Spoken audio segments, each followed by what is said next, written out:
Well, I must say the Philadelphia 76ers know how to keep things interesting.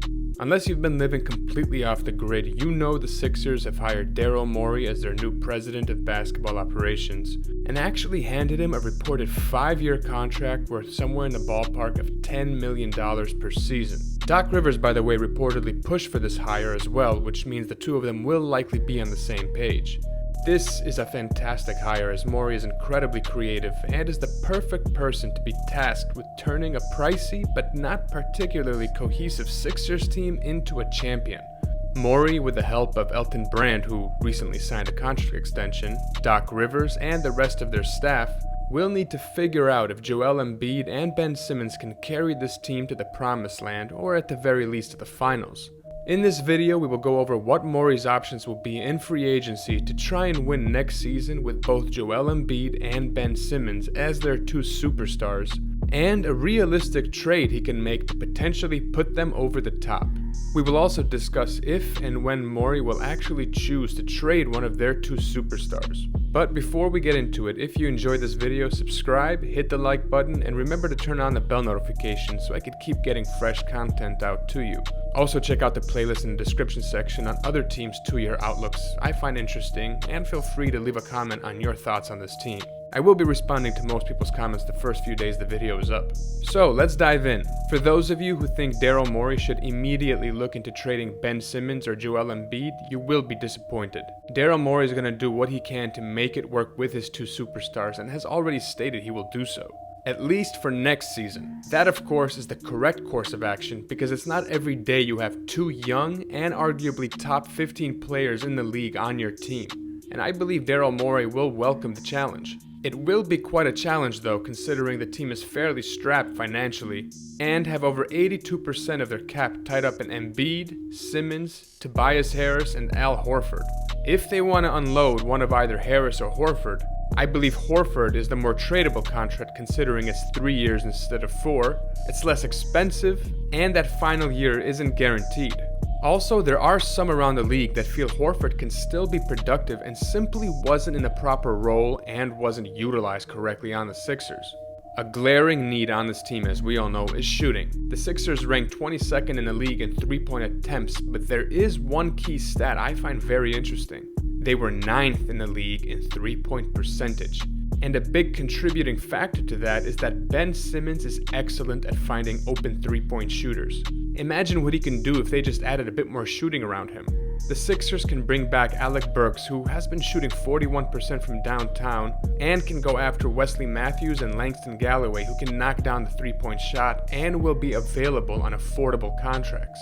Kyle Korver is approaching the end of his career and is a defensive liability at his age.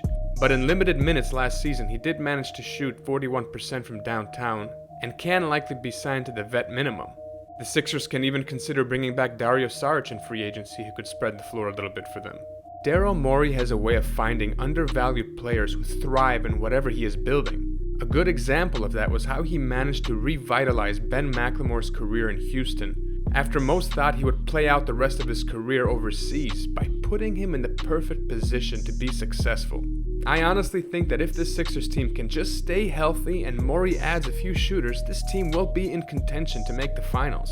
I do, however, think there's also a bold move Morey can make to really go for it next season without trading Simmons or Embiid. Now, I have heard of scenarios in which the Sixers acquire either Buddy Hield or Drew Holiday, but I don't find those to be realistic scenarios.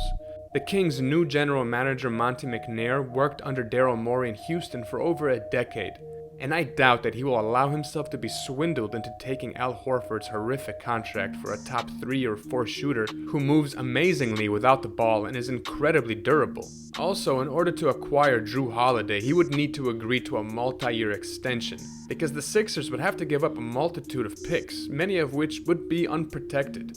In any case, I can envision the Sixers being outbid by a team like the Warriors, the Nuggets, or the Nets, for example. I think a realistic trade scenario for the Sixers would be trading for point guard Chris Paul. Here's how I think Daryl Morey can pull it off.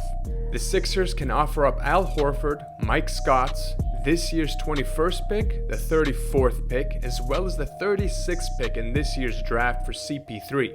The Thunder are rebuilding and Chris Paul likely wants to play for a contender. This will be a nice way for OKC to pick up some draft capital, which they can use to trade up in the upcoming draft, and a veteran leader in Al Horford who is cheaper per season than Chris Paul, and can be flipped down the line as he nears the end of his deal, especially if he improves his play in the Thunder uniform. Remember, there are still executives out there who think Horford can still be productive and just wasn't utilized properly in Philly.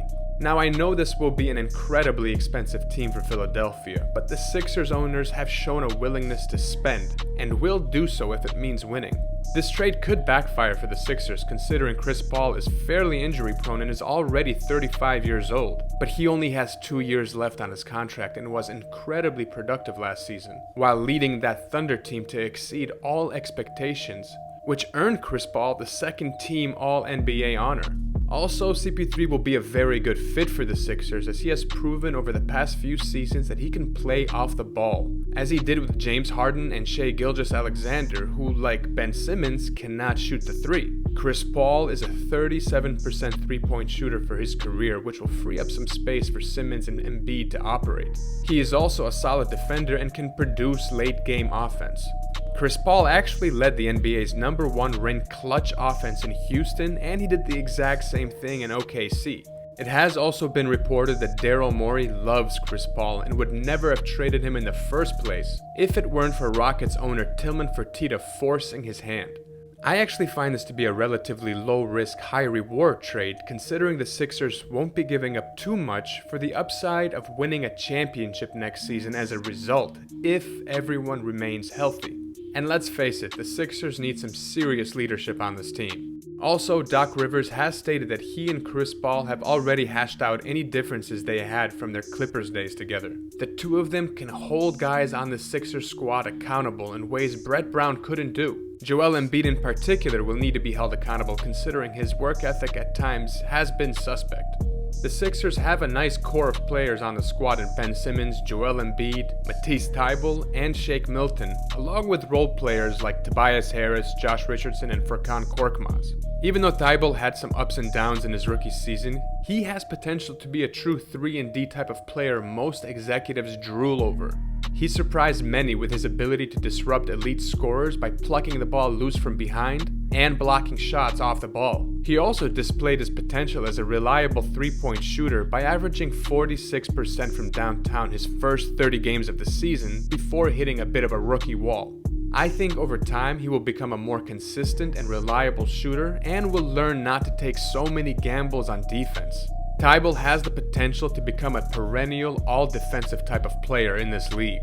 Shake Milton also has been a nice role player for the Sixers and has the potential to be a more consistently elite three-point shooter and reliable scorer in this league, with his ability to drive to the hoop. This was all on display when he scored 39 points against the Clippers last season, which Doc Rivers witnessed firsthand.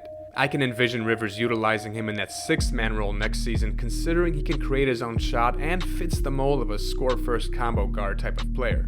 Now, most true contenders have both a top 10 defensive and offensive rating. The Sixers ranked 8th on defense and 13th on offense last season. I honestly think that if the Sixers stay healthy, they can have both a top 10 offense and defense by adding a bit of shooting to that core, along with the leadership of Chris Paul and Doc Rivers, which could very well be the key to them reaching the finals or even winning a championship next season. Now, if chemistry problems persist and these additions don't show much promise by the trade deadline or even by the end of next season, Mori may decide that this team has hit their ceiling and he needs to trade either Ben Simmons or Joel Embiid. I know Mori has stated that he won't trade either of these guys, but that may be because he intends to give them one more honest shot to win the title next year, and wants to instill confidence in them. It can also be a smokescreen to extract more value in the event that he decides to trade one of his superstars. If they struggle next season, I am confident that Daryl Morey intends to trade one of them, and he will be completely justified. In next week's video, I will do an in-depth, realistic breakdown on who the Sixers should choose to build around between Joel Embiid and Ben Simmons, and who they should trade in the event that they disappoint again next season. I could put it all in this video, but I just don't want you to sit through a 20-minute video. So what do you guys think? What should Mori's strategy be if he wants to win next season without trading his two superstars? I'd love to hear your thoughts in the comment section. And again, if you enjoyed this video, subscribe and hit the like button. Till the next one, guys, I'm out.